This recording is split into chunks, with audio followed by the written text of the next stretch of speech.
And so, what is also important is that the imprint of trauma is not on your cognition. Have been astounded by the development of all these cognitive therapies, as if the deficit in trauma is in that people are mentally retarded or stupid or unable to understand things.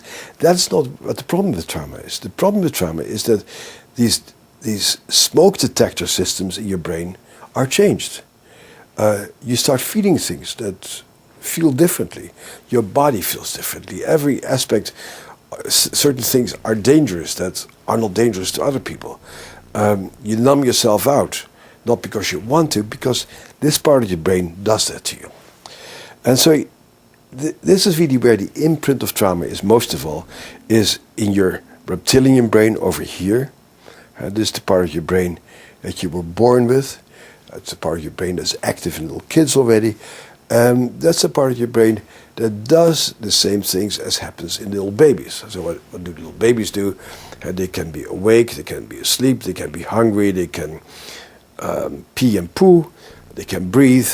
And so those are the things that part of the brain does. And it seems all quite irrelevant, except that if you get traumatized, all of these things get messed up. What happens with traumatized people?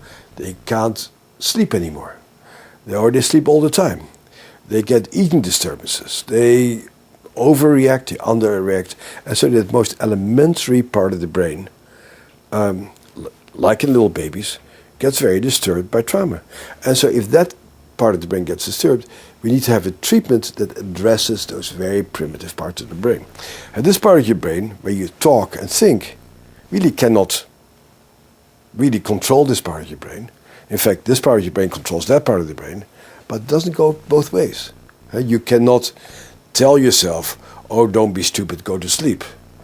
Or you cannot tell yourself, oh, don't be stupid, like this person who gives you the creeps. If somebody gives you the creeps, that person gives you the creeps, and all you can do is try to contain yourself and maneuver yourself, but these creeps are going to persist even if somebody explains to you that this is really a very nice person and that you should not feel that way, because that part of your brain has a life of its own.